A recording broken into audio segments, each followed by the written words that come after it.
Hey guys, Mr. Barnett. Hopefully you enjoyed the Yellow Wallpaper. Probably the most disturbing thing that I've ever read anyway.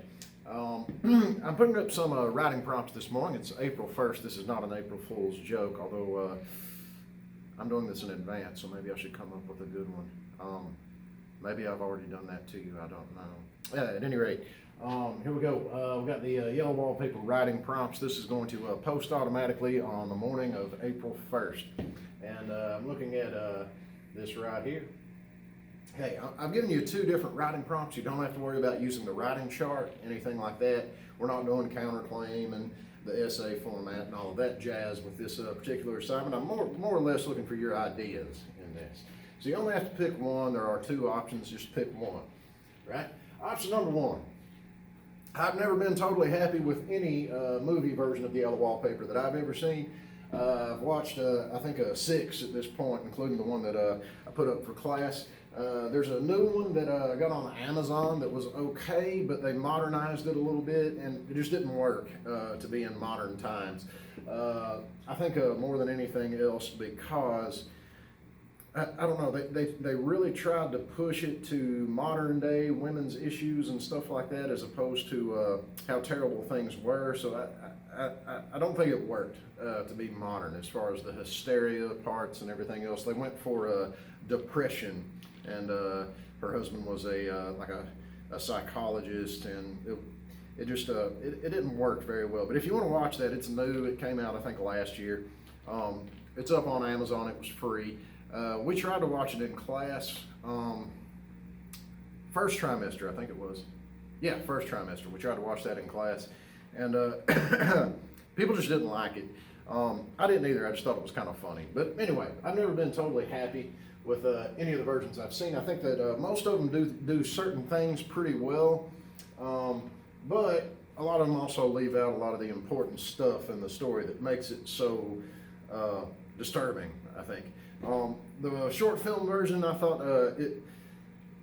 it almost got funny at the end when it showed the lady all crazy and everything, and she'd been crawling around the wall and all that stuff. But I thought that they did a reasonable job there. So that's and it was short, so that's why I shared it to you. But at any rate, some of them do good things. Some of them kind of leave a little bit to be desired. I've always felt like the version of the story that plays in my brain while I read that is much better than anything that I've seen as far as a movie version goes.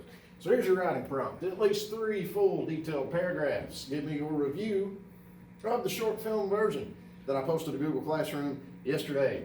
How does it compare to the story? Were some things that you saw in this particular version, the film version, were there things that you liked that made things click and made it more clear? And do you think maybe it made a little bit more sense after you watched the short film version? Were there things that you thought they messed up? Things that they could have done better? How about the actors? Did anybody do a great job? Did anybody do a terrible job? What'd you think about the acting in this? What would you do differently if you could make your own film version of the Yellow Wallpaper?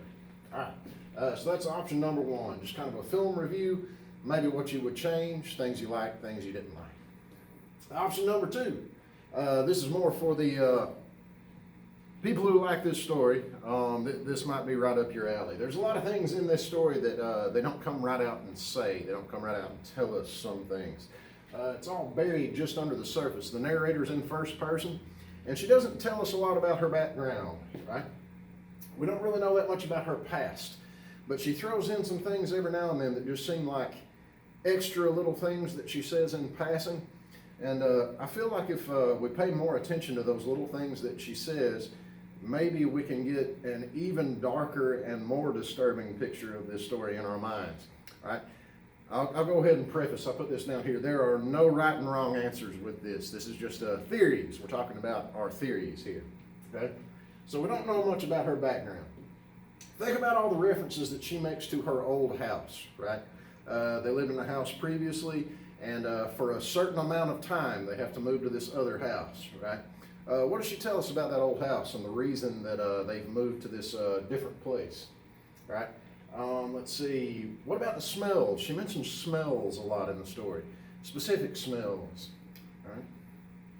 Also, there's this. what's going on outside of that little room, right? The little room that she's in. There are other people in the story that just get mentioned, sort of in passing here and there. What are those people up to? What are they doing? Also, where is her baby, right? It's kind of weird, all right? If you think about all of these things, all the little things that get said just sort of in passing and they don't appear to be very important, right? I think maybe they are. Maybe they are important. And maybe we're being clued in that as to what's really going on with this lady. Why is she really locked up? I don't know. All right. So in at least 3 full detailed paragraphs, give me your best theory as to what's actually happened to to lead the narrator to be locked up in the room. Again, no right and wrong answers. This story is kind of like a gigantic puzzle, and we have to sort of work it out for ourselves, right? Nobody has ever given an explanation that people have said, yeah, you're exactly right, anything like that. Charlotte Perkins Gilman never told us anything like this. So again, no right and wrong answers. It's sort of like when we talked about Mask of the Red Death, there are no right and wrong theories as far as that story goes. Edgar Allan Poe never sat down and said, here's what this story is about, because it would ruin it, right? Neither did this lady, but there's a lot going on. It's buried, okay? So there's option number 2. So option number 1, kind of a movie review and maybe some things that you would do differently. And option number 2, looking at that little stuff that doesn't seem to be important, but maybe she's actually telling us a little bit about why she ended up the way that she is in the story. All right, and that's going to be the suggested due date. At this point, I'm still suggesting due dates.